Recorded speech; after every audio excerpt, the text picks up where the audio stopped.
Hello everyone. Before we start, make sure to like and subscribe to the channel. And leave a comment with where you're from and what time you're watching. That way, YouTube will keep showing you stories just like this one. Now, let's begin.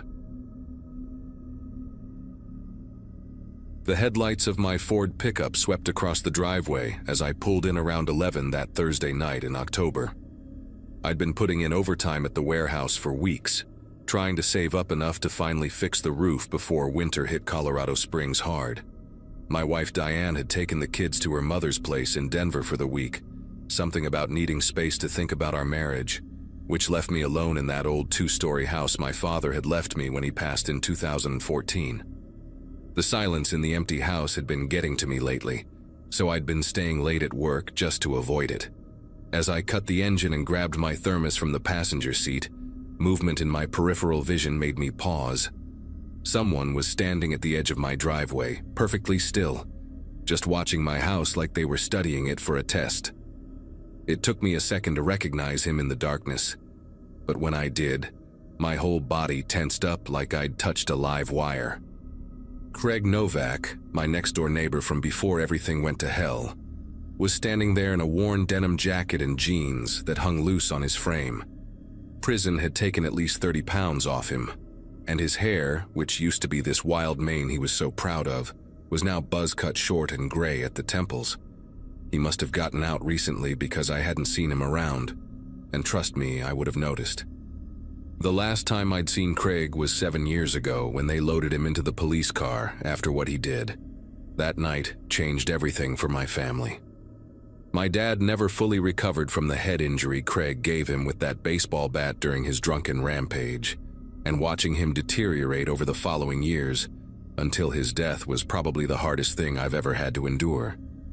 I stayed in the truck for a moment, keys in my fist, debating whether to just back out and drive somewhere else until he left. But this was my house, my property, and I wasn't going to let him intimidate me on my own land. When I stepped out, Craig raised both hands in this slow, deliberate way, palms facing me like he was trying to calm a spooked horse. The porch light from his house cast these long shadows across his face, making the hollows under his cheekbones look deeper than they probably were. He'd always been a big guy, the kind who used his size to get his way in arguments. But now there was something different about how he carried himself, like he was trying to make himself smaller, less threatening. The October wind picked up, sending dead leaves skittering across the asphalt between us, and I could smell cigarette smoke and something else on him, maybe cheap cologne trying to mask something worse. Craig took a step forward, still keeping his hands visible, and his voice came out rougher than I remembered, like he'd been gargling gravel.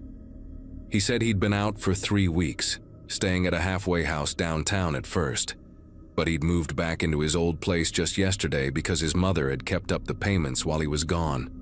The old woman had died 2 years into his sentence, he told me, but she'd made sure he had somewhere to come back to.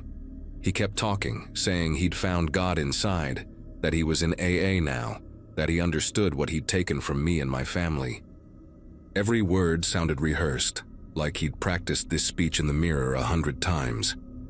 He wanted to make amends, he said, part of his 12-step program, and he pulled out this crumpled piece of paper from his jacket pocket, holding it out to me like it was supposed to mean something.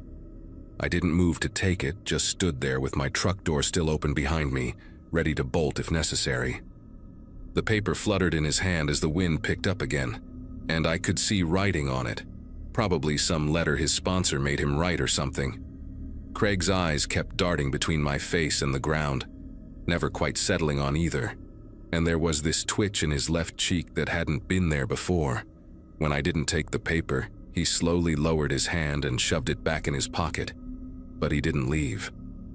Instead, he started talking about my dad, about how he remembered him working on cars in the garage on weekends, how he used to wave when Craig jogged by in the mornings before everything went bad.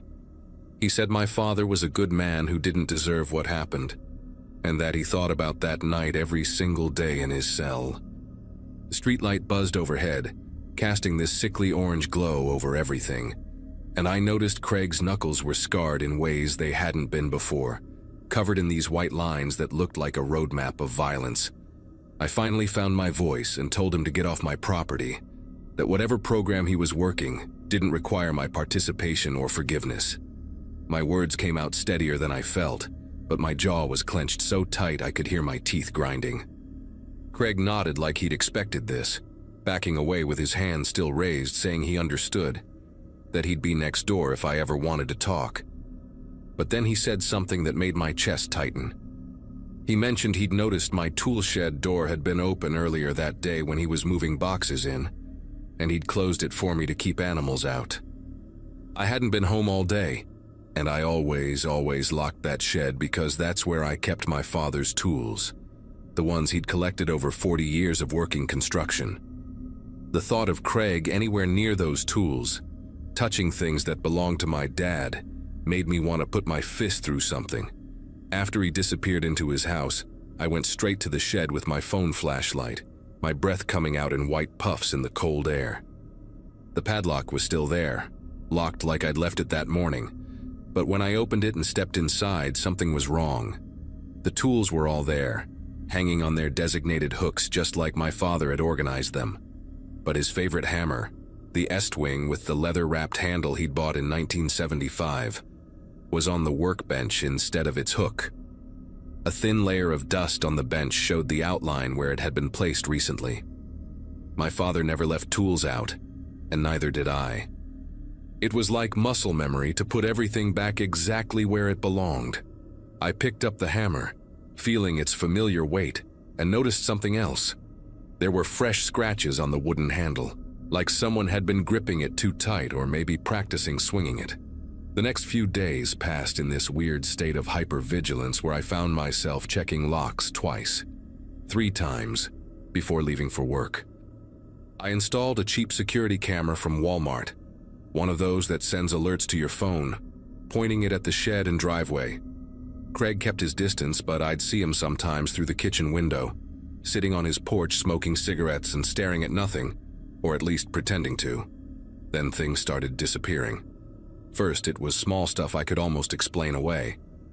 The garden hose nozzle I knew I'd left attached was gone, then showed up 2 days later, hanging on Craig's fence like it had been there all along. A pair of work gloves vanished from my truck bed, then appeared stuffed in my mailbox, damp with morning dew. Each time I thought about confronting him, but what would I say? That I was pretty sure he was stealing things just to return them. The police would laugh me out of the station. The security camera started picking up movement at night, but never anything definitive. Just shadows at the edge of its range, or sometimes a blur that could have been a cat or raccoon. But one night around 2 in the morning, I woke up to the notification sound and checked my phone to see Craig standing in my driveway, completely still, facing my house. He wasn't doing anything, just standing there in pajama pants and a white t-shirt, barefoot despite the near-freezing temperature. I watched him through the live feed for 20 minutes and he never moved once, not even to shift his weight. His eyes were open but unfocused, and for a moment I wondered if he was sleepwalking. Then, like someone had flipped a switch, he turned and walked back to his house, moving normally like nothing had happened. I didn't sleep the rest of that night, just sat in my living room with my father's old shotgun across my lap, watching the windows. I called Diane the next morning, trying to keep my voice casual as I told her maybe she should stay at her mother's a bit longer. She asked if everything was all right, and I could hear the concern creeping into her voice, but I just said work was crazy, and I didn't want the kids to see me so stressed. It wasn't exactly a lie, but it wasn't the truth either. How could I explain that our ex-con neighbor was playing some psychological game that I couldn't quite prove? The night after that phone call, my motion sensor lights kept triggering, one after another in sequence, like someone was walking circles around my house. Front porch, side yard, back deck, other side, then front porch again. Each time I looked out, nobody was there, but I could smell cigarette smoke through the cracked window, that same brand Craig had been chain smoking on his porch. The camera only showed empty yards and swaying shadows from the trees, but those lights didn't trigger from wind. Then came that Saturday morning.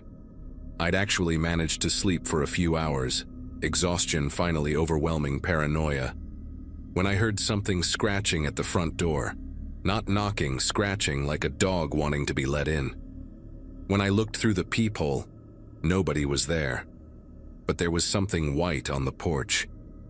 I grabbed the shotgun, checked through all the windows to make sure Craig wasn't lurking nearby, then cracked the door open.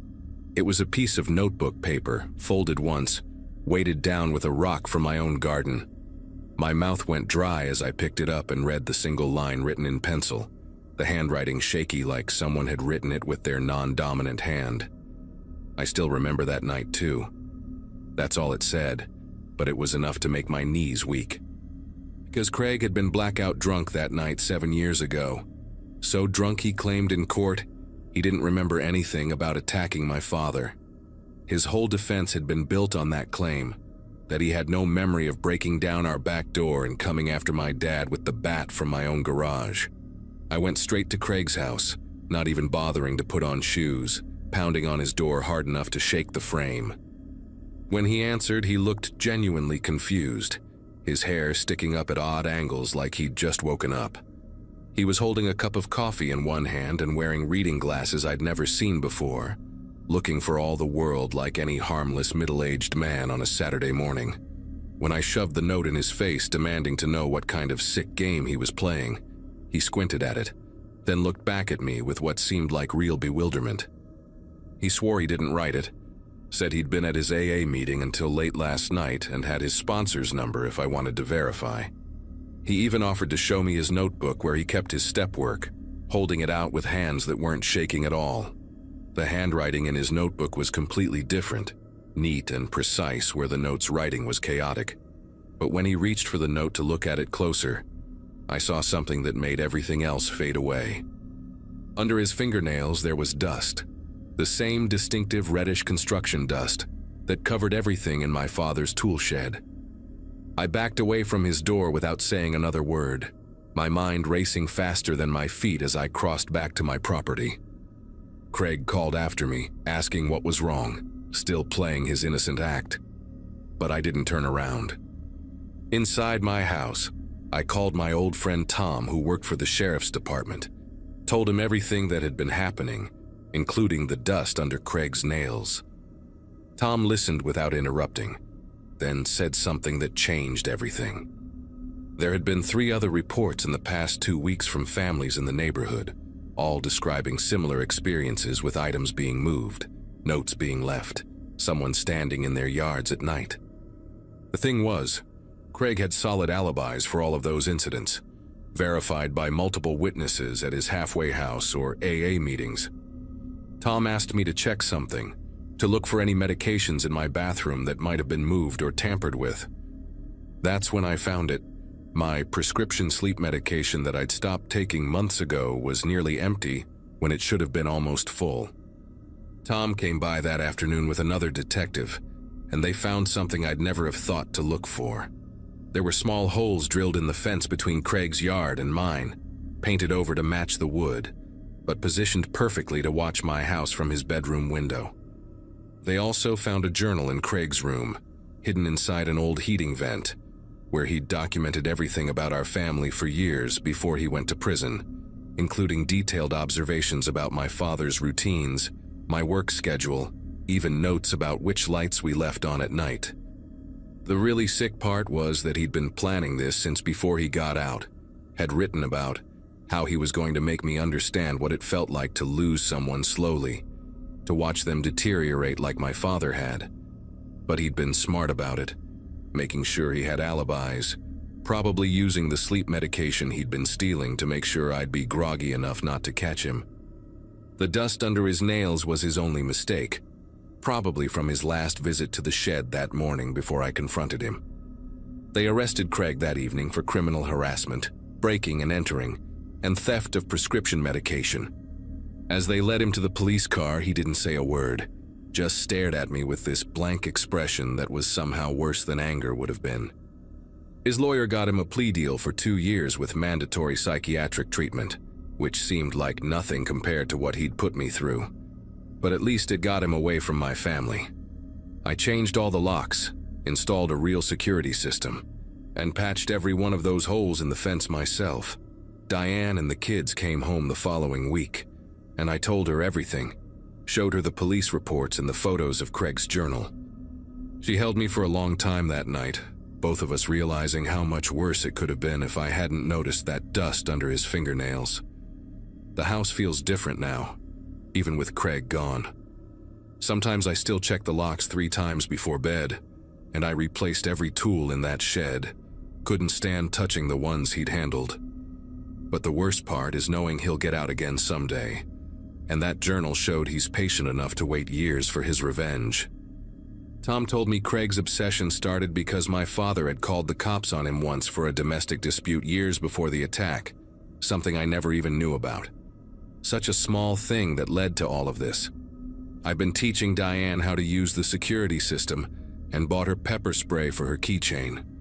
We're thinking about moving, maybe somewhere across town or even out of state. But for now, we're taking it one day at a time. At least now I know I wasn't losing my mind, that every instinct telling me something was wrong had been right. Sometimes that's all you can hold on to, the knowledge that you trusted yourself when it mattered most.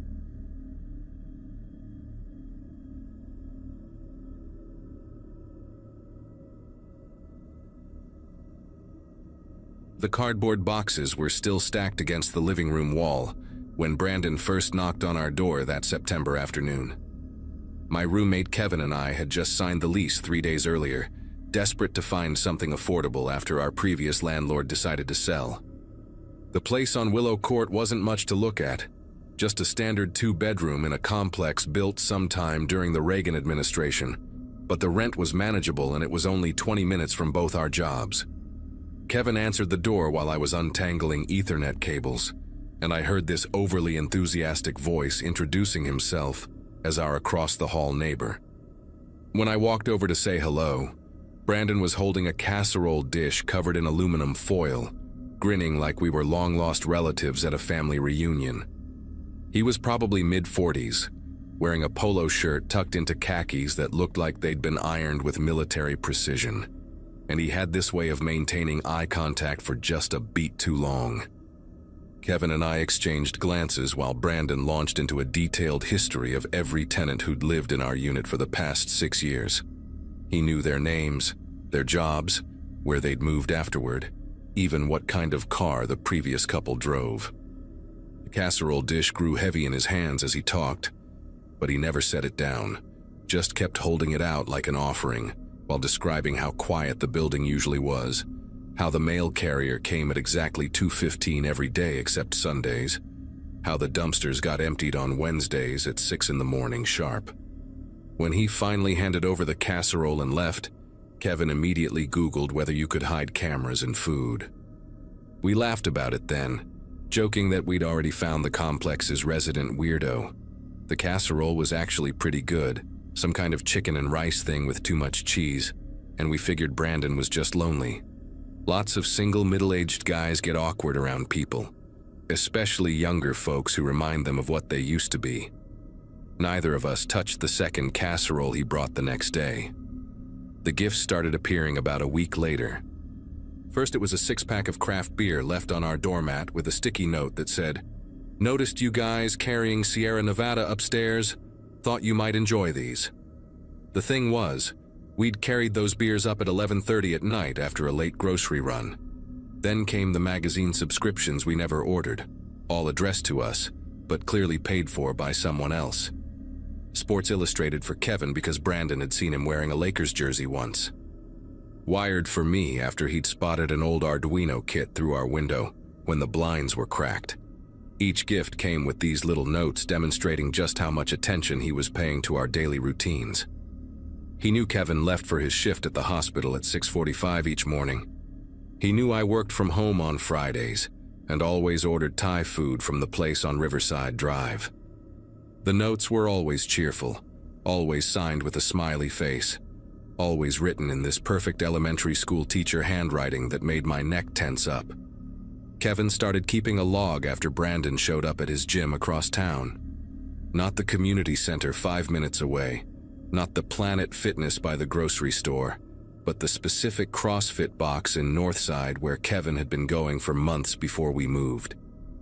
Brandon claimed it was pure coincidence. Said his cousin had recommended the place, but he somehow ended up in Kevin's same morning class 3 days in a row. He'd position himself at the next station during circuits, offering form tips and asking about Kevin's workout history, his diet, whether I ever joined him for sessions. The owner told Kevin that Brandon had specifically asked about the schedule for the tall black guy who drives the blue Mazda before signing up for a membership. That same week, I ran into Brandon at the coffee shop where I sometimes worked in the afternoons when the apartment got too stuffy.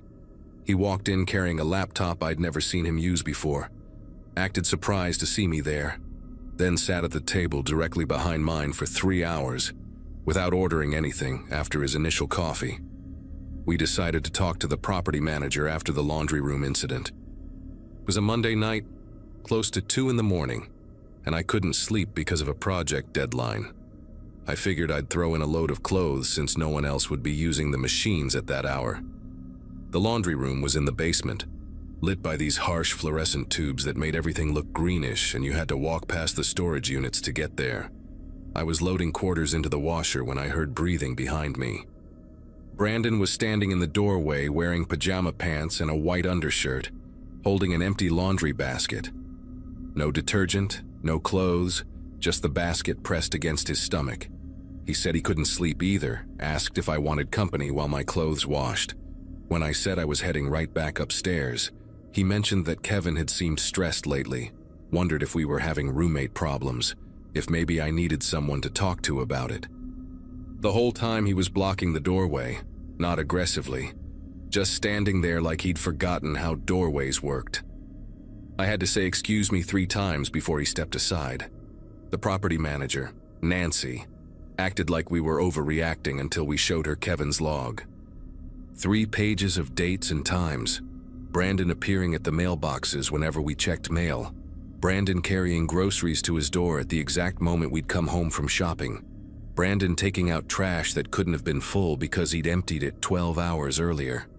Nancy's expression changed when she read about the gym and the coffee shop. She said she'd talk to him, give him a warning about respecting boundaries.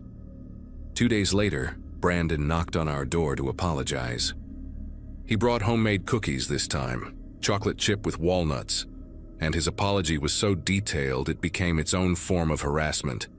He apologized for making us uncomfortable at the gym, at the coffee shop, in the laundry room at 2:18 in the morning on Monday. He knew the exact times, the exact locations, even mentioned things we hadn't told Nancy about, like how he'd accidentally walked behind me to my car after work the previous Friday, or how he'd happened to be at the same gas station Kevin used on Sunday mornings. Each apology contained information that proved he was still watching, still cataloging our movements, still treating our lives like a TV show he couldn't stop binging. Things went quiet for about a week after that. Brandon stopped appearing everywhere, stopped leaving gifts, even seemed to avoid eye contact when we passed in the hallway. Kevin thought maybe Nancy's warning had actually worked, but I kept feeling this weight in my chest whenever I came home. The silence felt intentional, calculated, like when a storm suddenly stops and you know something worse is coming. Then Kevin noticed his bike had been moved in the storage room. Not stolen, just shifted 3 spaces over from where he'd locked it. The chain wrapped differently than he always did it. I found a receipt from a hardware store tucked under my windshield wiper one morning, paid in cash, for items I couldn't quite make out because the ink was smudged. The timestamp showed it was purchased at 3:47 in the morning. We started finding these little signs that someone had been in spaces we thought were ours. A window we never opened was cracked 1/2 inch. The welcome mat was turned at a different angle. Kevin's laundry detergent was fuller than it should have been, like someone had added more to it. We installed a doorbell camera without telling Nancy. Figured we needed proof before anyone would take us seriously.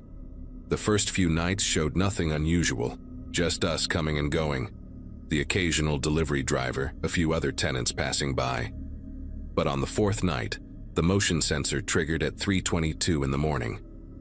Brandon was standing directly in front of our door, not moving, not knocking, just standing there facing the door like he was listening. He stayed for exactly 12 minutes, then walked back to his apartment. The next night, 3:22 again, 14 minutes this time. He never looked at the camera, kept his head tilted slightly down, but we could see his lips moving like he was having a conversation. Kevin wanted to call the police right then, but I convinced him to wait until we had more footage. We needed them to understand this wasn't just a neighbor being friendly or confused. The third night, Brandon showed up with something in his hand. He knelt down and slipped what looked like a folded piece of paper under our door, then stood up and pressed his palm flat against the door for almost 30 seconds before walking away. The paper was a printed screenshot of Kevin's Instagram story from 2 years ago, before we'd even met each other, before either of us had heard of Willow Court. It showed Kevin at some beach in California with friends, and someone had drawn red circles around everyone's faces except Kevin's. On the back, in that same perfect handwriting, it said, "They don't deserve you." We found 4 more papers throughout the day, slipped into places Brandon shouldn't have been able to access. One in Kevin's gym bag that had been locked in his car. One inside my laptop case in the apartment. One folded into the exact middle page of a book I was reading. The last one was in our freezer, wrapped in plastic, placed between 2 boxes of frozen vegetables we'd bought the day before. That one was a photo of me from high school that I'd never posted online, standing in front of my parents' house in Ohio. I hadn't been back there in 7 years. The only copy of that photo existed in an album my mom kept in her basement. Kevin called the police while I threw up in the bathroom, my whole body shuddering as I tried to figure out how Brandon could have gotten that picture. The officers who came seemed skeptical, until we showed them the doorbell footage and the photos. They took our statements, looked at Kevin's log, said they'd go talk to Brandon.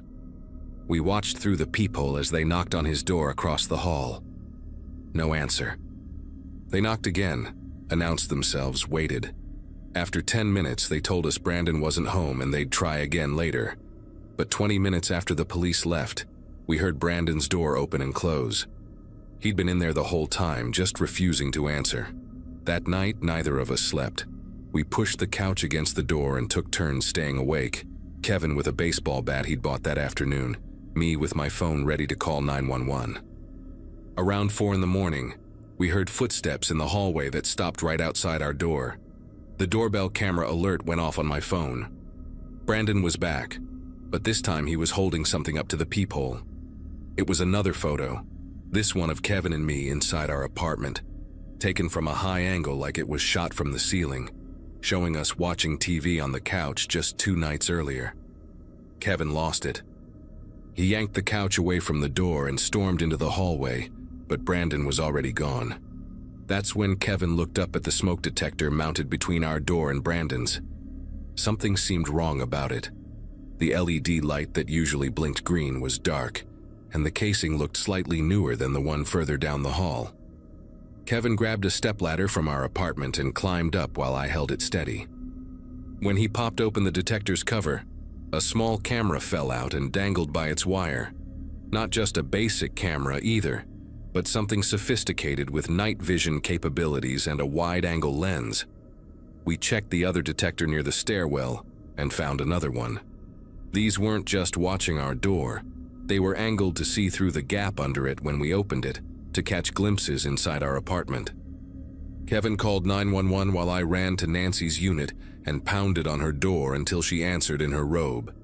The police arrived within minutes this time, and Nancy used her master key to open Brandon's apartment when he wouldn't respond.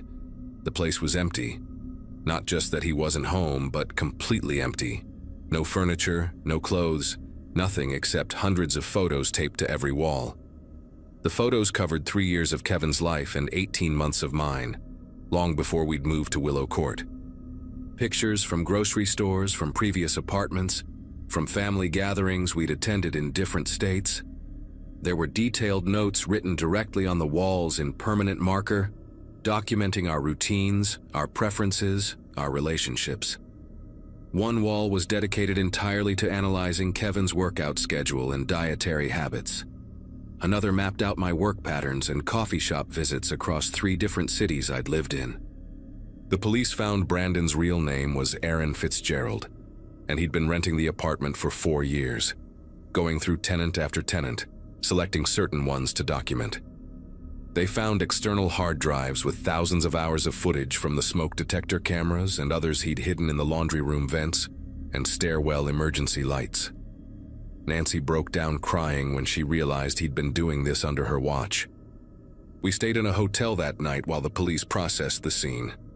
They arrested Aaron 2 days later at a storage facility 40 miles away, where he'd been living in a modified unit, surrounded by monitors showing feeds from cameras he'd installed in 2 other apartment complexes.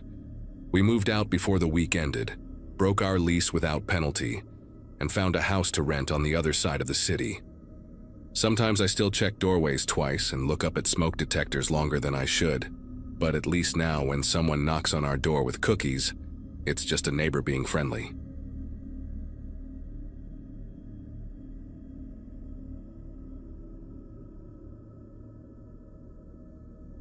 The divorce had been finalized just after my 31st birthday, and finding an affordable place in a decent school district felt like winning the lottery. My daughter Lily was 7, still young enough to think moving was an adventure, and she'd spent the first week in our new house exploring every corner while I unpacked boxes. The neighborhood seemed perfect. Quiet streets lined with oak trees, kids riding bikes after school, the kind of place where people actually waved when they passed you on the sidewalk. Our next-door neighbor, an older man named Harold, had introduced himself the day we moved in, bringing over a casserole dish and telling me how nice it was to have a family in the neighborhood again. Harold must have been in his 70s, thin and stooped with age, always wearing the same beige cardigan no matter the weather. He lived alone in the house to our right, kept his lawn immaculate, and seemed to spend most of his time tending to his garden or sitting on his porch with his orange tabby cat. At first, I appreciated having a friendly neighbor, especially one who seemed so harmless and grandfatherly. He'd wave from his porch when Lily played in the yard, sometimes calling out compliments about what a well-behaved child she was, how lucky I was to have such a sweet little girl. I'd smile and wave back, grateful that at least one person in this new place had made us feel welcome. The interaction started small, innocent enough that I barely noticed the pattern forming. Harold would appear at the fence whenever Lily was outside, holding a plate of homemade sugar cookies, the kind with pink frosting and sprinkles that kids go crazy for. He'd lean over the chain-link fence separating our yards, his weathered hands gripping the metal, calling out to her in that raspy voice of his. Lily would run over, delighted by the attention and treats, while I watched from the kitchen window, telling myself this was just what neighbors did in places like this. He started mentioning his cat, Whiskers, saying how lonely the poor thing got during the day, wondering if maybe Lily would like to come over sometime and keep him company. Then came the toys, little things at first. A rubber ball that had supposedly rolled into his yard months ago, a set of colored pencils he claimed to have found while cleaning his garage. Each time he'd wait until I was inside or distracted, approaching Lily directly with these gifts, always with a story about why she should have them. One afternoon, I came outside to find him teaching her how to make a cat's cradle with string, their heads bent close together, his fingers guiding hers through the patterns. The sight made my chest tighten in a way I couldn't quite explain. Watching this old man's hands touching my daughter's, even for something as innocent as a string game. When I called Lily inside, Harold straightened up slowly, that permanent smile of his never wavering, and mentioned he'd be going out of town soon, wondering if Lily might want to feed Whiskers while he was gone. That evening, after Lily was in bed, I sat at my laptop with a glass of wine, telling myself I was being paranoid, that I was letting the stress of the divorce and the move turn me into one of those helicopter parents. But my fingers typed his name into the search bar anyway, Harold Garrison, along with our street address. The first few results were nothing, some mentions in local gardening club newsletters, a photo from a community barbecue 5 years ago. But then I found it. Buried on the third page of results, a news article from 2018 about complaints filed against a Harold Garrison in a neighboring county. The details were vague. Something about inappropriate behavior around minors at a public pool, charges that were dropped when witnesses failed to appear in court. My mouth went dry as I clicked through to another link, A community forum post warning about an elderly man matching Harold's description who'd been seen taking photos of children at a playground. I spent the next hour digging deeper, finding fragments of information that painted an increasingly unsettling picture. There were 2 more incidents. One from 2016, where he'd been asked to leave a youth center after parents complained about him offering to give swimming lessons to young girls. Another from just last year, where police had questioned him about loitering near an elementary school. Nothing had ever stuck. No convictions, no registered offender status, just a trail of complaints and suspicions that followed him from town to town. The wine glass sat forgotten beside me as I stared at the screen, my mind racing through every interaction he'd had with Lily, every cookie, every toy, every moment I'd left them alone together even for a second. The string game kept replaying in my head, his spotted hands manipulating the yarn around my daughter's small fingers, and I had to run to the bathroom, my stomach churning with a mixture of fear and rage. After splashing cold water on my face, I went to check on Lily, needing to see her safe in her bed, her stuffed elephant clutched to her chest, breathing steadily in the glow of her nightlight. I pulled her door nearly closed and went to every window in the house, checking locks, pulling curtains tight, my heart hammering against my ribs. From the kitchen window, I could see Harold's house, dark except for a single light in what I assumed was his living room. As I watched, the curtain moved slightly, and I jerked back, even though I knew he couldn't possibly see me in the darkened kitchen. I grabbed my phone, scrolling through my contacts, wondering who I could call, what I could say. The police would want evidence, something more than old complaints and dropped charges, and I had nothing concrete, just a mother's instinct screaming that something was terribly wrong. Sleep was impossible that night, every small sound making me jump, every car passing on the street sending me to peek through the blinds. Around 2 a.m, I heard a door close softly, and when I crept to the front window, I saw Harold's porch light on, though I couldn't see him anywhere. I stood there for 20 minutes watching, waiting, until finally the light clicked off and everything went quiet again. The next morning, I kept Lily inside despite the beautiful weather, making up excuses about needing her help with organizing her room. Harold appeared in his garden around 10, pruning his roses with methodical precision, occasionally glancing toward our house. When Lily asked if she could go outside and play, I told her maybe later, my voice too bright, too forced, and she gave me that look kids get when they know something's wrong, but adults won't explain what. The day dragged on with painful slowness, Lily growing increasingly restless and cranky from being cooped up inside. I tried to distract her with movies and baking projects, but my attention kept drifting to the windows, checking if Harold was still out there. He seemed to be finding every possible reason to stay in his front yard, sweeping his already spotless walkway, adjusting his garden hose, trimming bushes that didn't need trimming. Around 4 p.m, he knocked on our door, and I watched through the peephole as he stood there holding a plate covered in aluminum foil, that same benign smile plastered on his face. I didn't answer, holding my breath, one hand pressed against Lily's mouth when she started to ask who was at the door. He knocked again, waited, then finally left the plate on our doorstep and shuffled back to his house. Later, when I was sure he'd gone inside, I quickly grabbed the plate and threw it directly in the garbage, cookies and all. As evening approached, I made dinner while Lily colored at the kitchen table, her mood improved by the promise of ice cream for dessert if she ate all her vegetables. The sun was setting, painting the sky in shades of orange and purple, when movement outside caught my eye. Harold was standing on the sidewalk directly across from our house, not on his property, not walking anywhere, just standing there facing our front door. He wasn't doing anything threatening, technically, just standing on a public sidewalk, but the deliberateness of it, the way he positioned himself with a clear view of our entrance, made my skin prickle with alarm. I pulled out my phone and started recording through the kitchen window, needing some kind of proof, some documentation of this behavior. He stood there for 43 minutes. I know because I filmed the entire time, my phone growing hot in my grip, until finally a couple walking their dog approached and he turned. walking slowly back toward his house, as if he'd just been out for an evening stroll. That night, after triple-checking every lock and moving a chair against the front door, I called my ex-husband, something I'd sworn I wouldn't do unless it was an absolute emergency. I explained everything, the research I'd found, the standing and watching, how Harold seemed to be escalating his interest in Lily.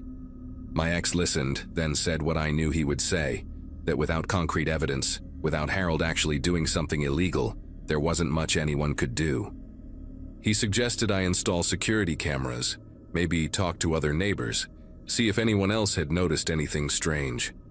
After we hung up, I sat in Lily's doorway watching her sleep, my laptop open as I ordered cameras for next day delivery, along with new deadbolts and window locks. I dozed off there sometime after 3, waking with a stiff neck when my phone buzzed with a text from an unknown number that just said, "She looked lovely in her pink pajamas yesterday." My entire body went rigid as I read the message again, then looked down at Lily, who was indeed wearing her pink unicorn pajamas, the same ones she'd worn yesterday morning when I'd let her grab the newspaper from the porch. I screenshotted the message, my fingers trembling as I called 911, finally having something concrete to report. The police arrived within 15 minutes, 2 officers who took my statement and looked at all the evidence I'd gathered. They went next door to talk to Harold, and I watched from my window as he answered his door in his bathrobe, looking confused and frail, shaking his head repeatedly. When they came back, they told me he claimed to know nothing about any text message, that he didn't even own a cell phone, just his landline. They said they'd file a report, suggested I keep documenting everything, and mentioned I might want to consider a restraining order, though without proof he'd sent the message, it would be difficult to obtain. After they left, I packed 2 suitcases, grabbed Lily, still in her pajamas, and drove to my sister's house 3 hours away, leaving the cameras and locks in their delivery boxes on the porch, deciding that no house, no matter how perfect the neighborhood seemed, was worth risking my daughter's safety. We stayed at my sister's for 2 weeks while I figured out what to do, eventually breaking my lease and finding a new place in a gated apartment complex with security and key fob access, somewhere Harold couldn't just wander by. I had to explain to Lily why we moved so suddenly, settling on a version of the truth that wouldn't terrify her, just that sometimes grown-ups don't make good choices about boundaries, and we needed to live somewhere with better rules. The property management company forwarded me mail for a while, mostly junk and bills, but one day there was a hand-addressed envelope with no return address. Inside was a photo, taken from a distance but clearly showing Lily on our old porch in those pink pajamas reaching for the newspaper. On the back, in spidery handwriting, it said, "Such a shame you had to leave." I took it straight to the police station, added it to the file, but nothing ever came of it. They increased patrols in the old neighborhood for a while, but Harold never did anything else they could arrest him for. 6 months later, I got a call from our old neighbor across the street, a woman named Beth who I'd only spoken to once or twice. She'd found my number through the property management company, wanted to let me know that Harold had been arrested. Not for anything involving children, but for breaking into another neighbor's house while they were on vacation, apparently looking for something, though nobody could figure out what. When they searched his house, they found boxes of photographs, hundreds of them, all of children from the neighborhood spanning back years, pictures taken from bushes, through windows, from his car. They found pictures of Lily, dozens of them, including ones from inside our house that he must have taken through windows when we weren't paying attention. Beth said the detective wanted my contact information, that they were building a bigger case now, connecting him to incidents in 3 different states. I hung up and held Lily extra tight that night, grateful for my instincts, for running when every logical part of me said I was overreacting. Harold got 15 years, not nearly enough, but at least he was finally behind bars where he couldn't watch anyone's daughter through their kitchen window, couldn't stand on sidewalks planning God knows what. After splashing cold water on my face, I checked on Lily, watching her sleep peacefully with her stuffed rabbit tucked under her chin, completely unaware of the danger living 20 feet away. I pulled her bedroom curtains closed, making sure they overlapped completely, then went through the house, doing the same with every window that faced Harold's property. My phone buzzed with a text from my ex-husband asking about weekend plans, but I couldn't focus on anything except the old man next door and what I should do about him. Calling the police seemed pointless. What would I say? That my neighbor gave my daughter cookies and had some old allegations that never went anywhere. I knew how that would sound, like a hysterical single mother making drama out of nothing. But I also knew what I'd found, and more importantly, I knew that gut feeling I'd been ignoring, that primitive maternal instinct that had been screaming at me every time Harold looked at my daughter. The decision to keep Lily inside the next day led to the kind of tantrum only a 7-year-old denied her outdoor time could produce. She pressed her face against the living room window, whining about wanting to ride her bike, to play hopscotch, to do anything other than watch cartoons and color. Around noon, Harold knocked on our door, holding a plate covered in aluminum foil, his excuse being that he'd made too many brownies and thought we might enjoy them. Standing in my doorway, he peered past me into the house, his pale eyes searching, and asked if Lily was feeling all right since he hadn't seen her outside all morning. The casual way he tracked my daughter's routine made my skin prickle with revulsion, but I managed to keep my voice steady, telling him she had a cold, taking the plate with hands that wanted to slam the door in his face. He lingered on my porch for another minute, mentioning again that he'd be taking a trip soon, just overnight, and would really appreciate if Lily could check on Whiskers, even offered to pay her $5 for the help.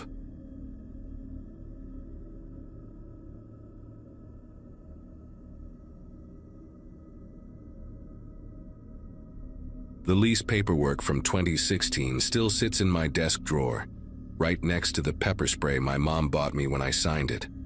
I just finished my master's degree that May, and this studio apartment in Portland felt like the first real step into adulthood. The building was nothing special, just a converted warehouse from the 60s with thin walls and radiators that clanged like someone was beating them with a wrench, but the rent was manageable on my salary as a lab technician at the hospital. For the first 8 months, everything was perfect. I'd come home from my shifts, usually around 7 in the evening, kick off my scrubs, and enjoy the quiet sanctuary of my own space.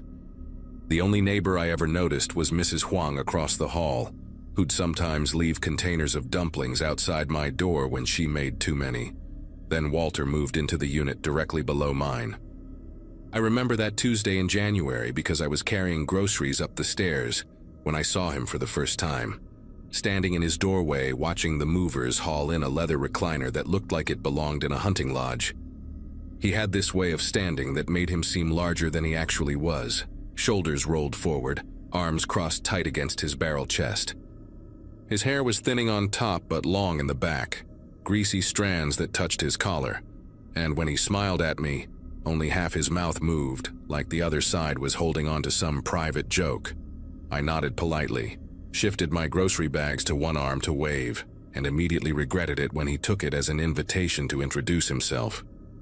His handshake was damp and he held on a beat too long, telling me how nice it was to finally meet a neighbor, how quiet the building seemed, how he hoped we'd be friends. The first complaint came 3 weeks later. I'd gotten home late from a double shift, around 11 at night, and was making myself a quick dinner when I heard the pounding on my door. Walter stood there in a stained undershirt and sweatpants, his face red and puffy like he'd been drinking. He said my footsteps were keeping him awake, that I walked like I was trying to stomp through the floor, and didn't I have any consideration for the people living below me? I apologized, genuinely confused because I'd been wearing socks and trying to move quietly. But he kept going, saying the microwave humming was like a drill in his skull, that even the water running through the pipes sounded like a waterfall in his bedroom. I promised to be more careful, and he left, but not before leaning in close enough that I could smell the beer and something else, something sour like milk left out too long. After that night, I became hyper-aware of every sound I made.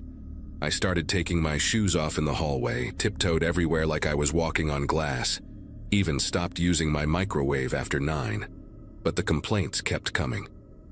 He'd text me at all hours, long rambling messages about how I was doing it on purpose, how I was trying to drive him crazy, how women like me thought we were so much better than everyone else. I showed them to my friend Natalie, who works security at the hospital, and she told me to stop responding, to document everything, to call the landlord. But our landlord, Mr. Jameson, was about as useful as a chocolate teapot. He said neighbor disputes weren't his problem, that we needed to work it out like adults, and besides, Walter always paid his rent on time. The day I stopped responding to his texts was a Wednesday in March. I'd finally had enough after he sent me 17 messages in 2 hours while I was trying to sleep before a morning shift. I blocked his number, and for about 6 hours, I thought maybe that would be the end of it. But when I got home that evening, there was a note shoved under my door, written in pencil so hard it had torn through the paper in places. He called me names I won't repeat, said I was a stuck-up princess who needed to learn some respect, that ignoring him was the biggest mistake I'd ever make. The next morning, another note, this one longer, describing in detail all the ways he could hear me moving around, like he was keeping a log of my every step. He knew when I showered, when I cooked, when I watched TV, even when I rolled over in bed. That's when I stopped sleeping properly.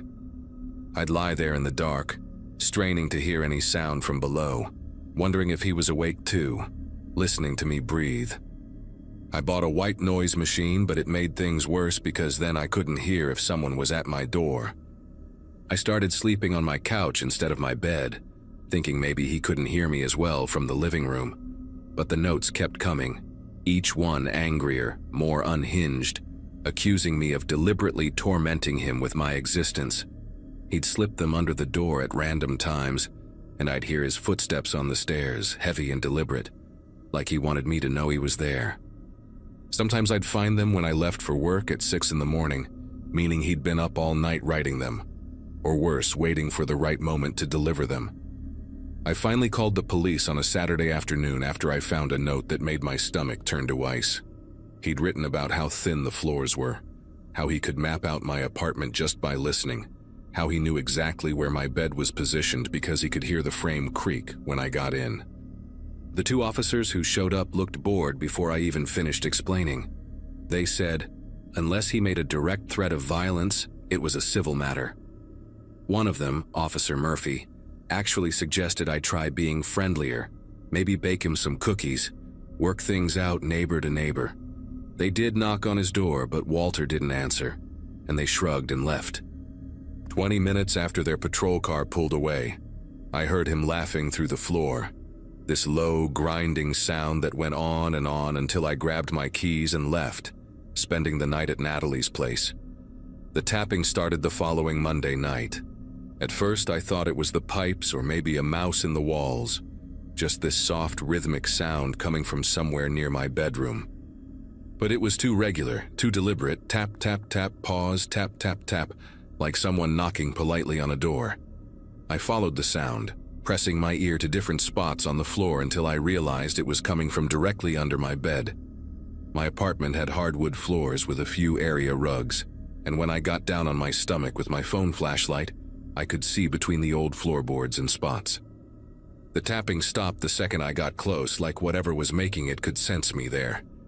I stayed frozen on my bedroom floor for maybe 10 minutes, barely breathing, waiting, and then it started again, this time more insistent, almost playful. I convinced myself it had to be the heating system or maybe Walter banging on his ceiling with a broom handle to mess with me. But deep down, something felt wrong about how precisely located the sound was, always right under wherever I happened to be in the bedroom. I started avoiding the room entirely, grabbing my clothes for the next day and changing in the bathroom, sleeping on the couch permanently. But 2 nights later, the tapping followed me, first under the couch, then under the kitchen table when I sat there with my laptop, then under the bathroom when I tried to take a shower. It was like he had a map of my apartment and was following my every move from below, announcing his presence with those soft, maddening taps. I called Natalie, begging her to come over and listen, to tell me I wasn't going insane. But by the time she arrived, the tapping had stopped completely. That's when I remembered something the building superintendent had mentioned when I first moved in, something about maintenance access panels in each unit for the plumbing and electrical work. He'd pointed to a painted-over square in my bedroom closet floor, said it connected to a crawl space that ran between the floors, told me never to open it because it was full of asbestos or lead paint or some other hazard that would cost the owner too much to fix properly. I'd forgotten about it completely until that moment, standing in my living room with Natalie, both of us listening to the silence that seemed to press against my eardrums. We went to my bedroom closet, pushed aside the boxes of winter clothes and old textbooks, and there it was, that square outline in the floor, except the paint around the edges was cracked now, little white flakes scattered on the dark wood like snow, and one corner of the panel was slightly raised, just enough that you could see the black gap underneath if you looked at the right angle. Natalie grabbed a screwdriver from my kitchen drawer and we pried the panel up together, our phone's lights aimed down into the darkness. The crawl space was maybe 3 feet high, filled with pipes and wiring and decades of dust, but there were clear drag marks in the dirt, fresh ones leading from the direction of Walter's apartment to directly under my bedroom. And there, caught on a nail, was a piece of fabric from what looked like the same stained undershirt he'd worn that first night he complained. We could see where he'd cleared a path, pushed aside insulation, even set up what looked like a foam pad right under where my bed would be. Natalie was already calling 911 while I stood there, staring at a notebook he'd left behind, filled with pages and pages of times and descriptions, every sound I'd made for weeks, noting when I cried, when I talked on the phone, when I breathed too heavily. The last entry from just hours before simply said, "Tonight she'll finally understand we belong together." The police found Walter in the crawl space when they arrived, curled up on that foam pad directly under my bed, with a battery-powered lantern and a thermos of coffee like he was camping. He didn't resist when they dragged him out through his own apartment's access panel, just kept saying I'd invited him, that the way I walked was a code, that my footsteps had been spelling out messages only he could understand. They arrested him for breaking and entering, stalking, and criminal trespass. And at the trial 4 months later, his lawyer tried to argue mental illness, but the notebook showed too much planning, too much careful calculation. He got 18 months in prison and a restraining order that might as well be toilet paper, for all the good it would do if he decided to come back. I moved out the next day, stayed with Natalie until I found a new place, a third-floor apartment in a building with proper security and no crawl spaces. Sometimes at night, when the upstairs neighbors walk around, I still find myself holding my breath, listening for that soft tapping, waiting for it to follow me to my new home.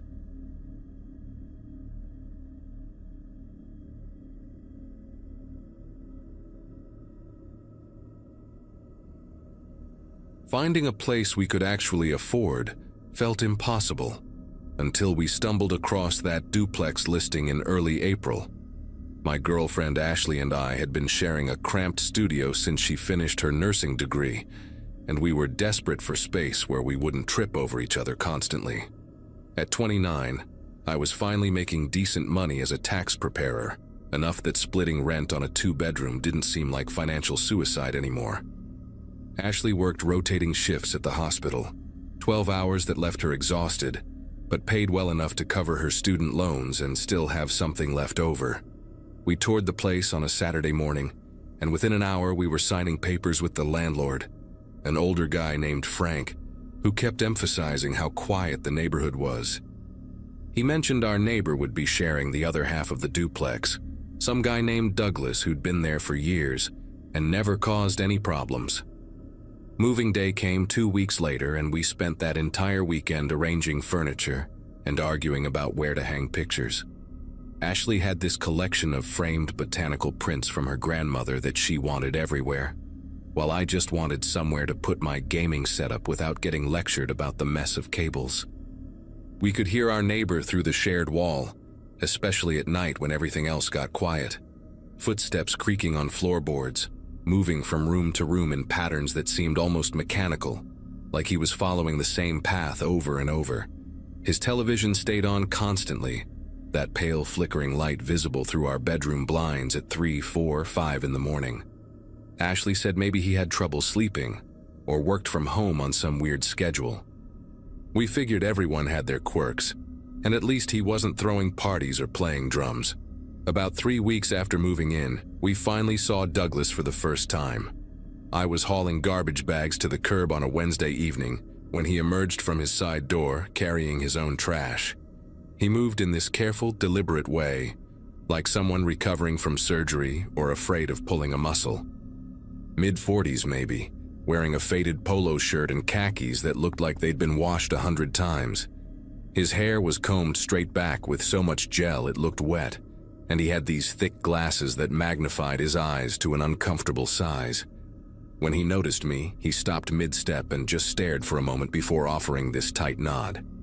I said hey, introduced myself, mentioned we'd just moved in.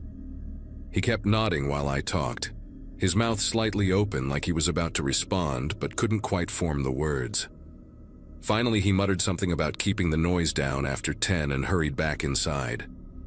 Ashley thought I was being dramatic when I told her the interaction made me uncomfortable. She reminded me that plenty of people were awkward or antisocial, and that didn't make them creepy. Still, I started paying more attention to the sounds from next door. The pacing happened every single night without fail, usually starting around 11:15 and continuing until at least 2 in the morning. Sometimes I'd lie awake listening, trying to map out his path through the rooms, kitchen to living room, down the hallway, pause for exactly 30 seconds, then back again. The strangest part was how consistent the timing was, like he was counting steps or following some internal metronome. During the day, we'd hear him occasionally, usually the muffled sound of his television or the microwave beeping. But those nighttime walks were constant, predictable as clockwork. One night in late May, Ashley was working a double shift and wouldn't be home until morning. I'd been trying to sleep, but the pacing seemed louder than usual, more aggressive somehow. Each footstep landed harder, and I could hear him mumbling to himself between circuits. I pressed my ear against the wall, trying to make out words, but it was just this low, continuous stream of syllables that didn't form anything coherent. Then the pacing stopped abruptly, right in the middle of his usual route. Complete silence for maybe 5 minutes. I was just starting to relax when I heard a different sound, a soft scraping coming from inside our apartment. I sat up in bed, heart hammering, listening hard. The scraping continued for another minute or so, like metal against wood, then stopped. I grabbed the baseball bat I kept beside the bed and searched the entire apartment, checking locks, peering into closets. Everything looked normal, nothing out of place. Ashley got home around 7 that morning, exhausted and ready to crash. I tried explaining what had happened, but she was too tired to really process it. Said we'd talk after she got some sleep. While she was in the shower, I decided to do another check of the apartment in daylight. That's when I went into our bedroom closet to grab a clean shirt for work. As I pushed aside the hanging clothes, I noticed something odd about the back wall. There was a small pile of white dust on the floor, like drywall powder. I looked up and found it, about eye level, partially hidden behind Ashley's winter coats. A hole, perfectly round, maybe the width of a pencil. I leaned closer and could see straight through into darkness. My whole body went cold as I realized what this meant. The hole went through our wall directly into Douglas's apartment, positioned at the exact height where someone standing on the other side could look through. I backed out of the closet, legs shaking, trying to process what I'd discovered. How long had that hole been there? Had it existed before we moved in, or had Douglas drilled it recently? The scraping sound from last night suddenly made horrible sense. I thought about all the nights Ashley and I had been in that bedroom, getting dressed, sleeping, being intimate, completely unaware that we might have had an audience. My stomach churned as I remembered how the closet door usually stayed open because the track was broken and it would slide open on its own. I grabbed my phone and started taking pictures of the hole, the drywall dust, everything. When Ashley came out of the shower, I showed her immediately. The color drained from her face as she understood what she was looking at. She kept saying, "No, no, no," like repetition could make it untrue. We stood there in our bedroom, both of us scanning the walls, wondering if there were other holes we hadn't found yet. Ashley wanted to call the police right away, but I convinced her we should check the rest of the apartment first, document everything properly. We spent the next hour going over every inch of our walls, especially the ones we shared with Douglas.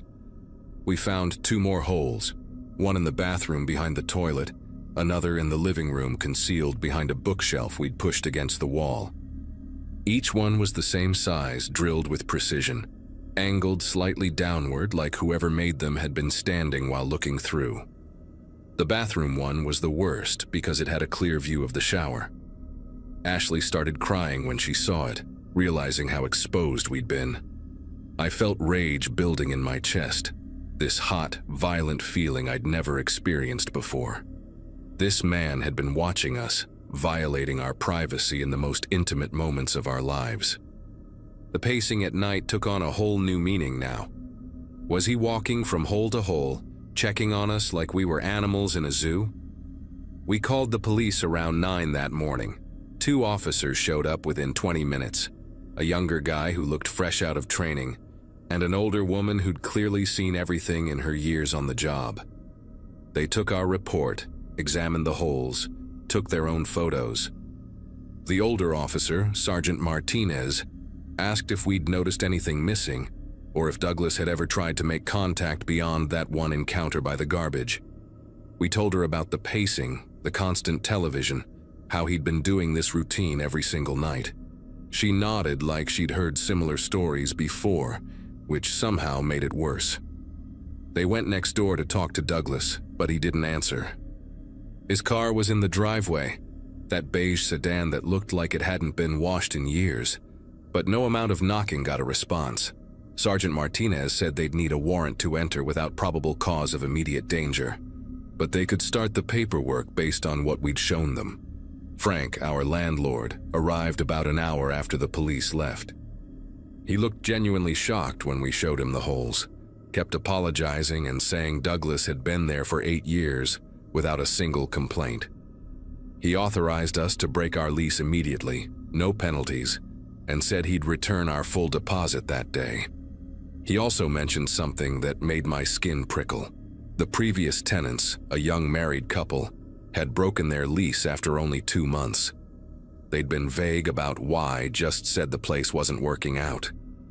Frank hadn't pushed for details because they'd paid a penalty to leave early. Now he wondered if they'd discovered the same thing we had, but hadn't wanted to deal with the embarrassment or legal hassle of reporting it. While Frank was talking, I noticed movement in Douglas's window. Just a quick shift of the curtains. He was in there, watching us deal with the aftermath of his sick hobby. We stayed in a motel that night. Neither of us could stand the thought of sleeping in that apartment knowing what we knew. Ashley barely spoke during the drive there, just stared out the window with her arms wrapped around herself. I kept checking the rearview mirror, paranoid that Douglas might be following us, but there was no beige sedan trailing behind. The motel room smelled like old cigarettes and cleaning products, but it felt safer than our own home. We ordered pizza, but neither of us could eat more than a few bites. Ashley finally broke down completely, sobbing about how violated she felt, how she kept imagining him watching her in the shower, getting dressed, all those private moments that were supposed to be just hers. I held her while she cried, feeling helpless and furious at the same time. Around midnight, my phone rang. It was Sergeant Martinez. She told me they'd gotten their warrant and entered Douglas's apartment that afternoon. What they found was worse than we'd imagined. His living room wall, the one he shared with us, had been turned into some kind of observation station. He'd mounted small monitors connected to tiny cameras he'd threaded through the holes, recording equipment, notebooks filled with detailed logs of our daily routines. The dates went back months before we'd even moved in, documenting the previous tenants' every move. But that wasn't the worst part. They'd found external hard drives containing hundreds of hours of footage, not just of us, but of at least 6 other couples who'd lived in that unit over the years. Douglas had been doing this for nearly a decade, perfecting his sick surveillance system with each new tenant. They'd arrested him on multiple charges, including voyeurism, stalking, and criminal trespass. He hadn't said a word during the arrest, just stared at the officers with that same blank expression I'd seen by the garbage bins. The prosecutor contacted us a few days later to discuss the case. She explained that Douglas would likely take a plea deal to avoid trial, which meant we wouldn't have to testify, but also meant he'd probably serve less time. The thought of him getting out in just a few years made me sick, but Ashley couldn't handle the idea of sitting in a courtroom describing what he'd done to us. We agreed to the plea deal. Douglas got 5 years with possibility of parole in 3, plus lifetime registration as a sex offender. It didn't feel like enough, not even close, but at least he couldn't do this to anyone else for a while. The prosecutor mentioned that they'd managed to identify and contact most of his previous victims. Some of them had noticed strange things but never put it together. Others had no idea they'd been watched for months. One couple had divorced shortly after moving out. The stress of feeling unsafe in their own home had destroyed their relationship, even though they never knew the real reason for their discomfort. Ashley and I found a new apartment on the other side of town, a third-floor unit in a building with proper security and no shared walls. We had a contractor check every inch of it before we moved in, looking for any signs of tampering or hidden cameras. Even now, 6 months later, I still check the walls obsessively, running my fingers along them, searching for holes that aren't there. Ashley started seeing a therapist to deal with the trauma, and some days are better than others. She still can't shower without checking behind the shower curtain multiple times, and she changes clothes in the dark most nights. We're working through it together, but we're different people now, more guarded, less trusting.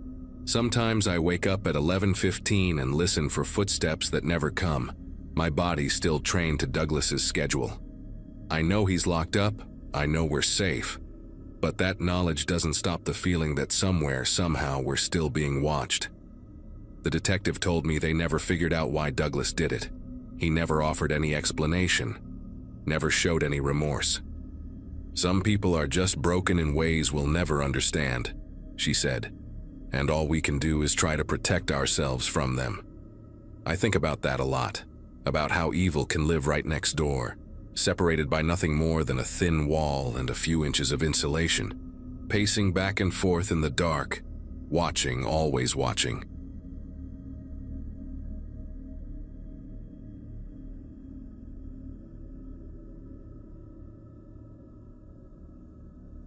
My divorce lawyer's business card was still sitting on my kitchen counter when I heard the moving truck rumble up next door on a humid Wednesday morning.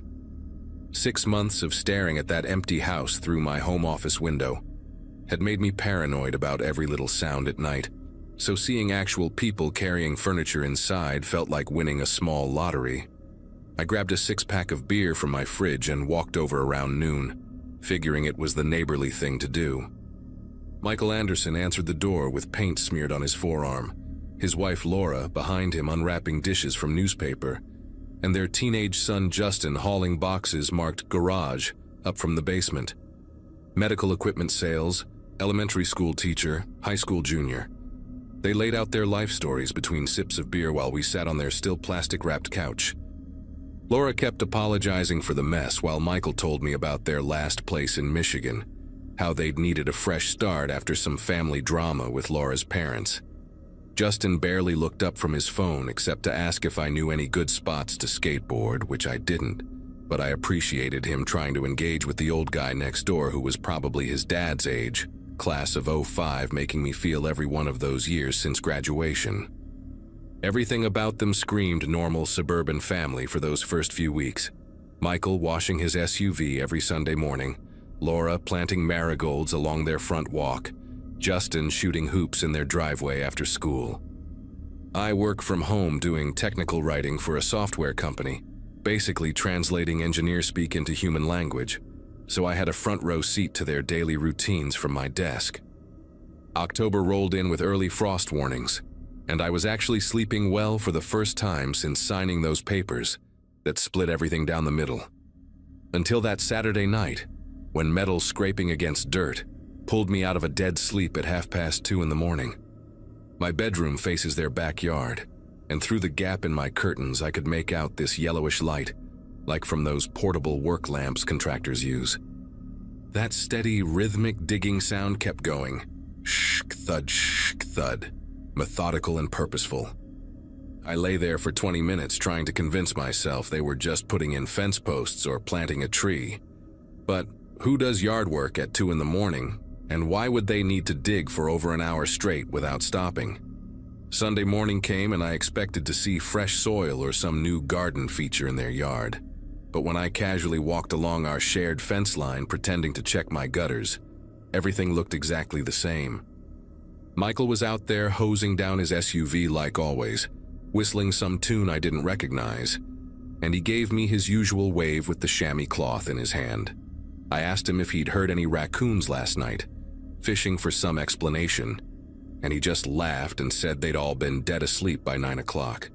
Laura came out with coffee for him, wearing these fuzzy slippers shaped like bear paws, and invited me over for dinner later that week. Standing there in the bright morning sun, watching them be so perfectly ordinary, I started doubting what I'd heard, wondering if maybe the sound had come from somewhere else entirely, or if those sleeping pills my doctor prescribed were messing with my head more than I realized. But then it happened again the following Friday, and this time I was ready. I'd been lying in bed since 11, lights off but wide awake, when that same scraping started at exactly 3 in the morning. This time I didn't stay in bed. I crept to my spare bedroom, which had a better angle of their backyard, and peeked through the blinds. There was Justin, illuminated by one of those camping headlamps, dragging what looked like a heavy contractor bag across their lawn toward the shed they'd installed the week before. The kid was stronger than he looked, managing that bag with steady determination, even though it seemed to weigh nearly as much as he did. Michael stood by the shed door holding it open, and when Justin got close enough, they both lifted the bag together and disappeared inside. 5 minutes later, they came out empty-handed, and Michael put his hand on his son's shoulder, guiding him back toward the house while Justin kept wiping his hands on his jeans over and over again. I couldn't focus on work after that, spending my days staring at their backyard from my office window, watching for any sign of what they might be hiding in that shed. During a conference call about API documentation, I watched Laura hanging laundry on their clothesline, humming and acting like she didn't have a care in the world. Justin would get home from school around 3:30, drop his backpack on the porch, and shoot baskets until dinner, never once going near the shed during daylight hours. Michael started working on some project in their garage with the door open, sawing and hammering away at what looked like shelving units, occasionally calling Justin over to hold a board steady. They were playing the part of the perfect family so well that I began to question my own sanity, wondering if stress from the divorce had finally pushed me into some kind of paranoid breakdown. My ex-wife had always said I overthought everything, turned molehills into mountains, and maybe she'd been right all along. I decided to test them, to see if I could get any kind of reaction that would prove I wasn't losing my mind. That Wednesday, when Laura invited me for dinner, I accepted, showing up with a bottle of wine and my best attempt at normal conversation. Their house smelled like pot roast and fresh bread, with family photos covering every surface. Justin, at various ages, always with that same crooked smile. Michael and Laura on vacation somewhere tropical, everyone looking genuinely happy. We ate at their dining room table while Justin talked about his history project on the Cold War, and Michael shared stories from his sales trips to rural hospitals. When I mentioned casually that I'd been having trouble sleeping lately, hearing strange noises at night, Laura's fork paused halfway to her mouth for just a second before she suggested I try chamomile tea. Michael jumped in immediately, talking about how the neighborhood had tons of wildlife, possums, raccoons, even a fox family that lived in the woods behind our street. Justin stayed quiet, pushing green beans around his plate, until his father asked him about basketball tryouts, and he launched into an enthusiastic recap of practice. After dinner, Michael offered to show me the shelving he'd been building in the garage, and I followed him out through their kitchen door, noticing how Laura's smile tightened when he suggested it. The garage was meticulously organized, tools hanging on pegboard in order of size, lumber stacked against the far wall with labels indicating length and type. Michael ran his hand along one of the shelves he'd finished, explaining his process for getting the joints perfectly flush, but I kept glancing toward the backyard, toward that shed sitting in the corner of their property like a secret wrapped in aluminum siding. I asked him what they kept in there, trying to sound casual, just making conversation, and he didn't miss a beat. Lawn equipment, holiday decorations, the usual suburban overflow that doesn't fit in the garage. He even offered to show me. Started walking toward the door, but then Laura called from inside that Justin needed help with his math homework, and Michael apologized, said we'd have to do the tour another time. I went home that night more convinced than ever that they were hiding something, and I made a decision that I'm not proud of, but couldn't stop myself from following through on. I ordered one of those wildlife cameras online, the kind hunters use, with night vision and motion activation. When it arrived 2 days later, I spent an afternoon pretending to trim the bushes along our fence line while I mounted it to a tree that had a clear view of their shed. The camera was smaller than I expected, olive green plastic that blended into the bark, and I angled it just right to capture anyone approaching from their house. That first night I barely slept, checking my phone every hour for motion alerts, but nothing triggered it except a cat around midnight and what looked like a possum just before dawn. Friday came and went with no activity, Saturday too, and I started to wonder if they'd somehow noticed the camera, if they were waiting me out, playing some kind of psychological game where they knew I was watching and wanted to see how long I'd keep it up. Monday night changed everything, and I wished to God I'd never installed that camera, never looked at what it captured. The alert came through at 2:47 a.m., and when I opened the app on my phone, the infrared image showed all three of them in their backyard. But this time they weren't heading to the shed. They were standing in a circle on their lawn, each holding what looked like a small gardening trowel, and they were digging, but not in one spot. They were making a pattern, connected holes about the size of coffee cans, maybe a dozen of them arranged in some kind of shape I couldn't quite make out from the camera angle. Laura was wearing a bathrobe over pajamas, her hair tied back with what looked like a bandana, and she kept checking something on her phone, like she was following instructions or keeping track of time. Michael had on sweatpants and a hoodie, moving between the holes and measuring distances with a tape measure, making sure everything was precise. Justin looked exhausted, rubbing his eyes between digging sessions, but his parents kept him moving, Laura touching his shoulder whenever he slowed down, not roughly but insistent, like this was something that absolutely had to be finished before sunrise. Then they started bringing things out from the shed, and my mouth went completely dry watching them work with such practiced efficiency.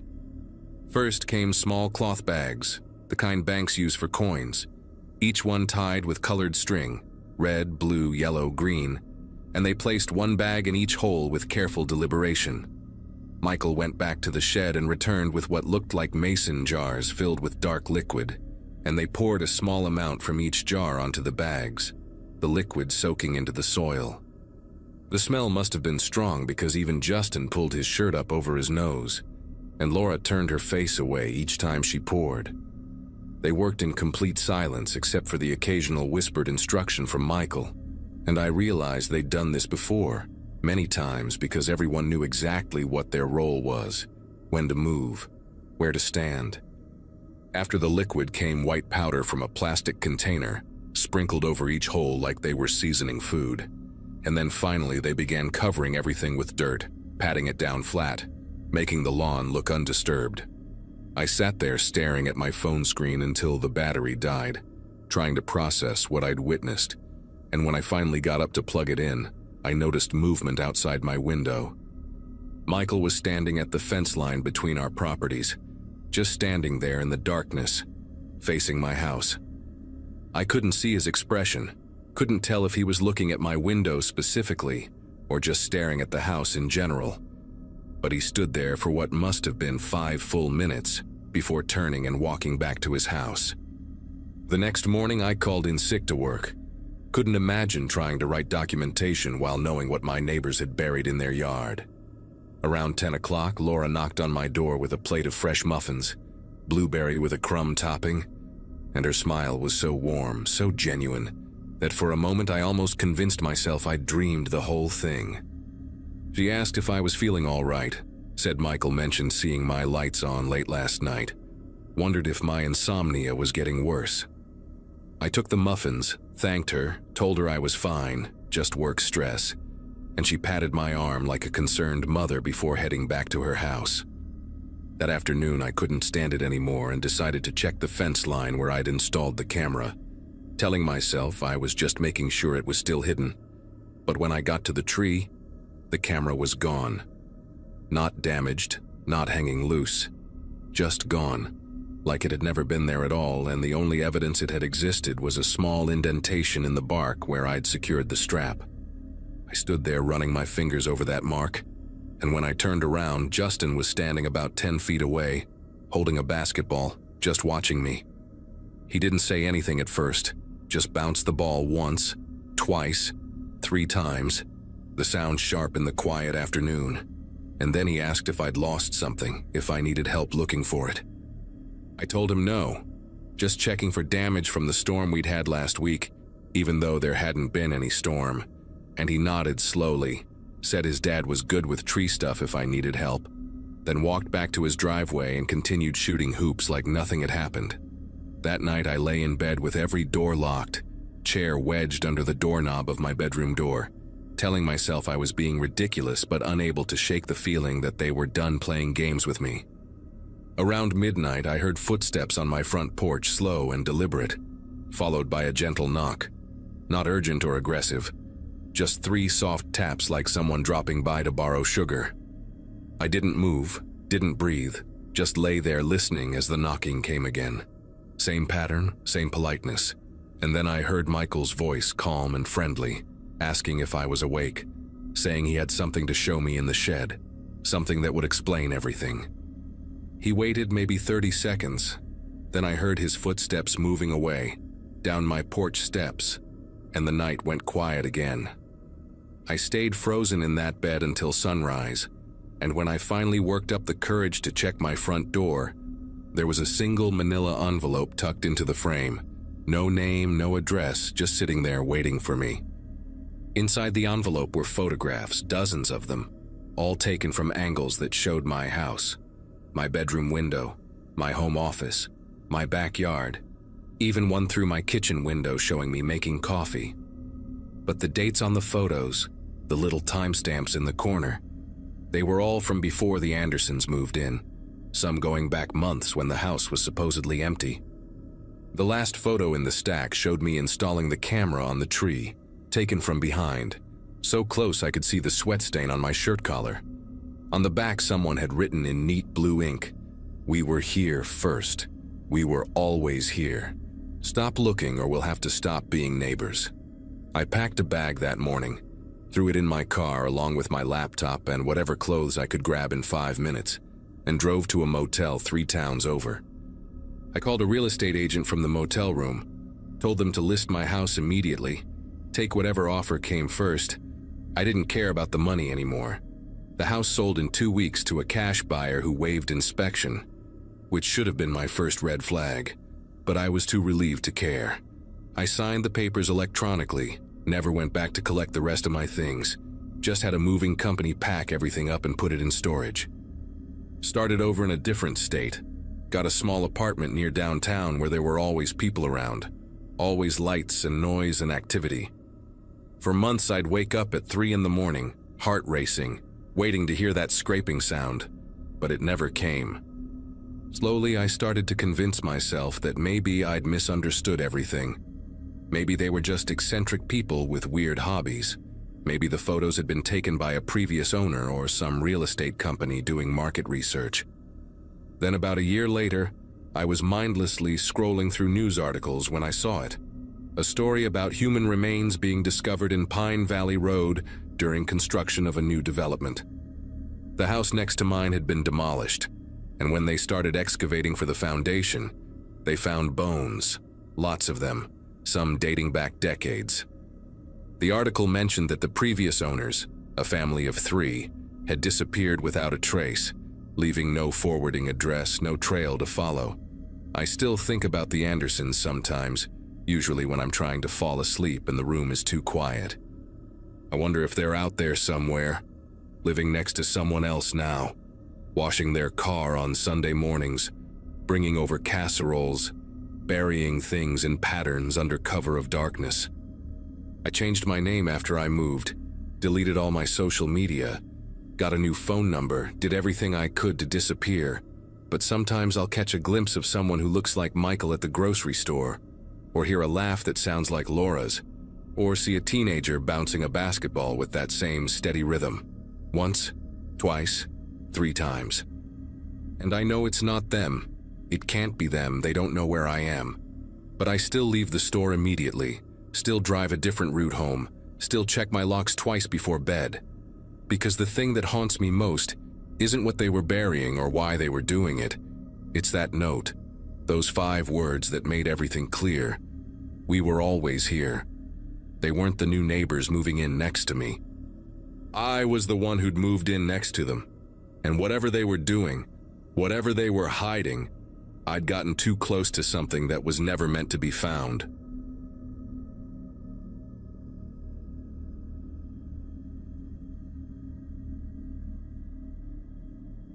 There was a time when quiet meant safety to me. My house sat at the very end of a small cul-de-sac, surrounded by elm trees that rustled even when there was no wind. The neighborhood had a strange kind of calm, the kind that made every sound stand out, like a door creak or the distant bark of a dog. I'd moved there for peace after a long and messy breakup, and my days were a mix of remote work, long walks, and late nights reading by the kitchen window. I barely knew anyone until the old man next door, Mr. Henry Lawson, started showing up with a basket of muffins or pie every few days. He had that gentle, old-fashioned politeness that made me think of another era. Henry lived alone in the house across the street, the one with the ivy crawling up the porch rails and the heavy green shutters. He liked to talk about how the cul-de-sac used to be full of families, how the kids ran through the sprinklers right there, pointing at the patch of grass between our driveways. His stories were warm at first, and I liked listening. He would smile, his eyes almost hidden behind thick glasses, and talk about good neighbors, good times. But after a while, I started noticing how he always seemed to glance toward his basement door, as if making sure it was still closed every time I visited. The first odd thing happened one night in early autumn. I was closing my kitchen window when I heard a metallic clang, followed by a dull thud that seemed to come from Henry's house. It was late, nearly midnight, and the sound was so distinct that I turned off the lights just to listen. There it was again, like something heavy being dragged on concrete. I told myself maybe he was moving furniture or storing tools. But when I looked out, I saw a faint yellow light flickering through the narrow basement window on his side of the house. It went out seconds later, leaving the yard in complete darkness. The next day, I brought up the noise casually. Henry chuckled and said he had been fixing his furnace. His tone was friendly, but something about the way he tightened his grip on the pie plate caught my attention. He thanked me for checking in, then quickly changed the subject, asking if I liked pecan or apple better. I noticed his hands were rough, like someone who still did heavy work despite his age. When he walked me to the door, he locked it right after I stepped out. I heard the click before I even reached the gate.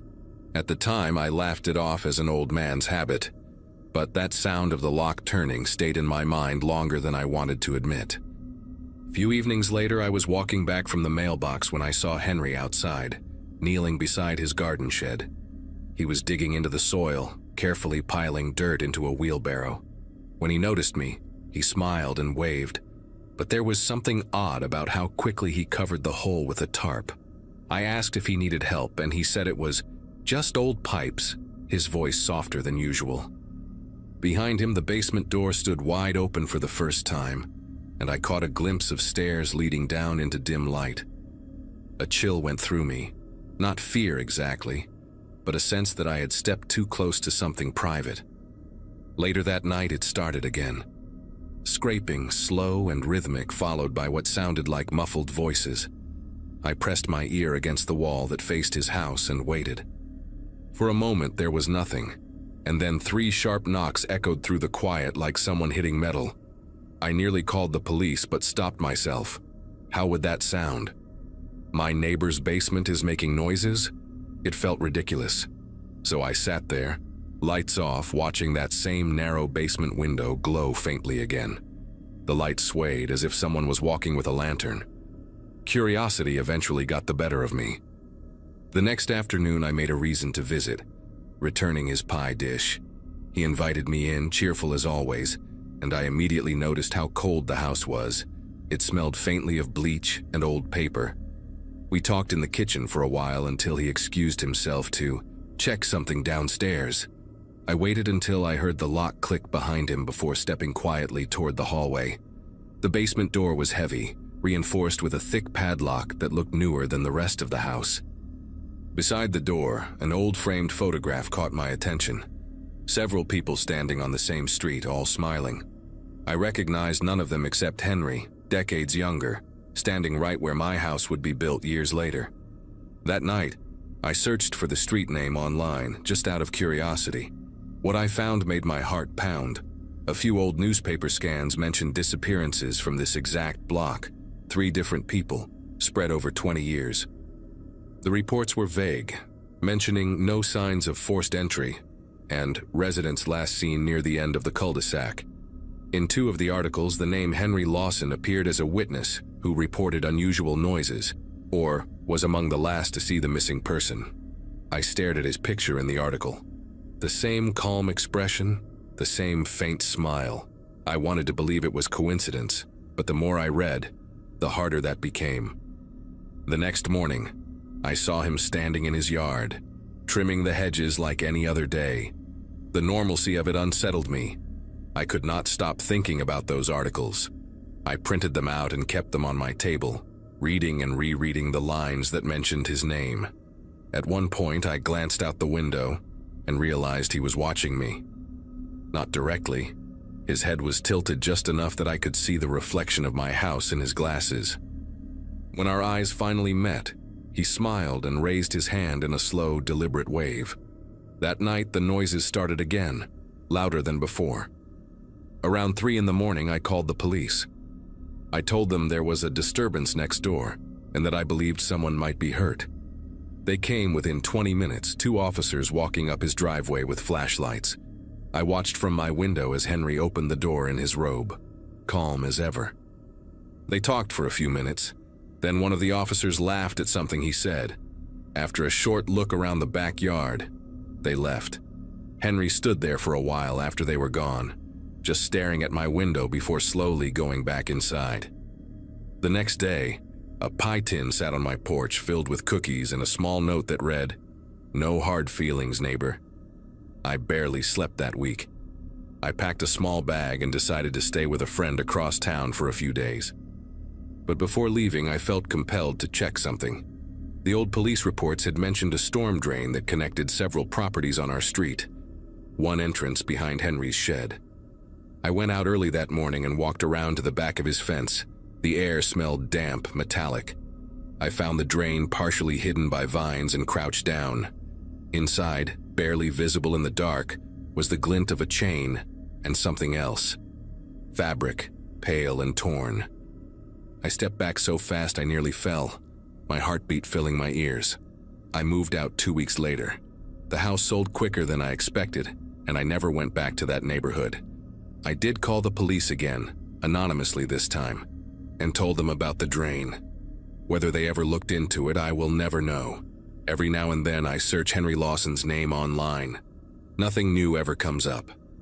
But sometimes when the nights are too quiet, I catch myself listening, waiting for that faint metallic sound that used to echo from his basement, the one that told me I was never really alone on that street.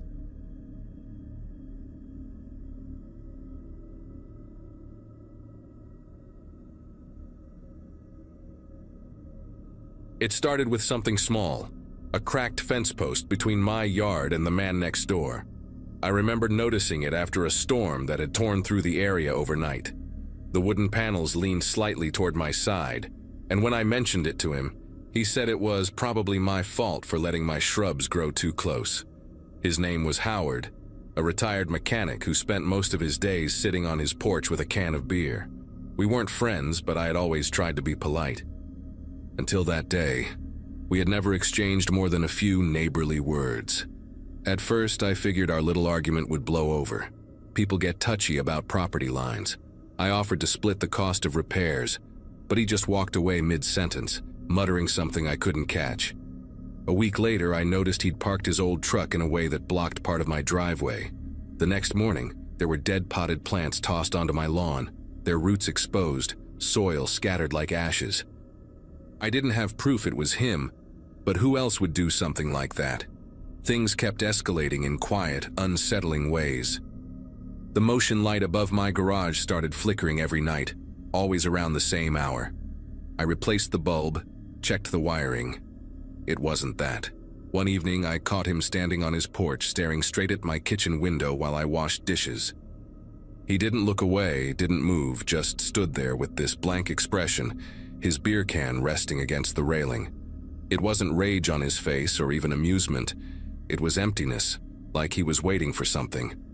That's when I decided to call the city and report him for harassment and illegal dumping.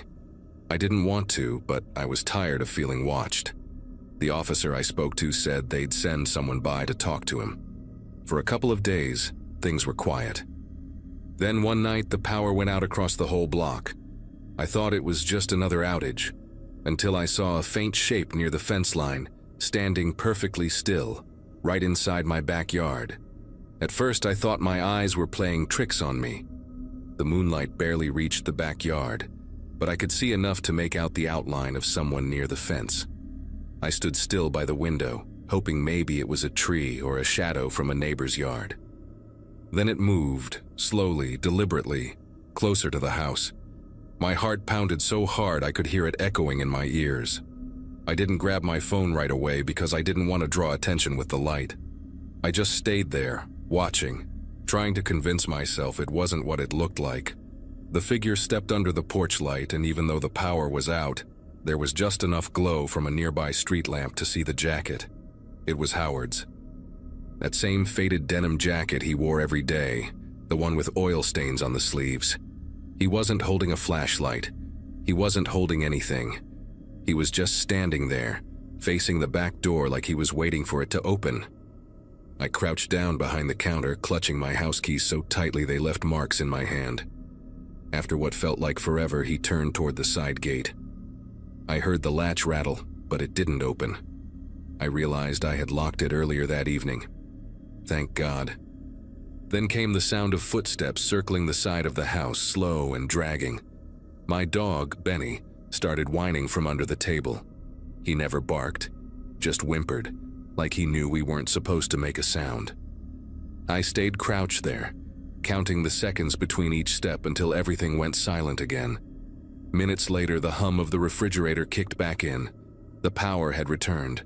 The light flickered on, and I ran to the front window to see if he was still outside. The porch was empty. His truck was gone. But something caught my eye near the curb. A trail of wet footprints leading from my backyard to the street, faint but visible under the lamplight. I didn't sleep that night. Every sound felt sharper, every creak louder, and I kept picturing that jacket in the dark. The next morning, I went outside and found that part of the fence had been pushed inward again, this time splintered at the base. A muddy boot print sat right beside it. I took photos and called the police, but by the time they arrived, the prints had mostly dried, and they said there wasn't enough to go on. One of the officers knocked on Howard's door, but no one answered. His truck wasn't there either. They told me to call if he came back, though they didn't sound convinced it was serious. Maybe they deal with too many neighbor disputes to see when one is different. Over the next few days, I barely left the house. Every creak from the porch made me tense up. I started keeping a flashlight and a kitchen knife near the bed, just in case. Then, one afternoon, a city inspector came by to confirm the harassment complaint I had filed. He said Howard had been issued a warning notice but hadn't been seen at his address since. Apparently, the house belonged to his brother, who told them Howard had moved out suddenly and left most of his belongings behind. I asked if that included his truck. The inspector said no. There was no truck in the driveway when they went by. For a while, things actually went quiet. The lights stayed steady, the fence untouched. I even started sleeping better. But about 2 weeks later, a small brown package showed up on my doorstep. No return address, no label. Inside was a single photo, printed on cheap glossy paper. It was a picture of my backyard, taken from outside the fence in the dark. The back door was open, and I was standing in the kitchen facing away from the camera. I called the police again, but they couldn't trace where the package came from. They suggested maybe it was a prank, and that I should install security cameras. I did. For months, nothing happened. No one appeared, no more packages. Still, every time the power flickers or the motion light clicks on, I find myself staring through that same window, expecting to see a figure in a denim jacket standing by the fence, waiting for me to step outside.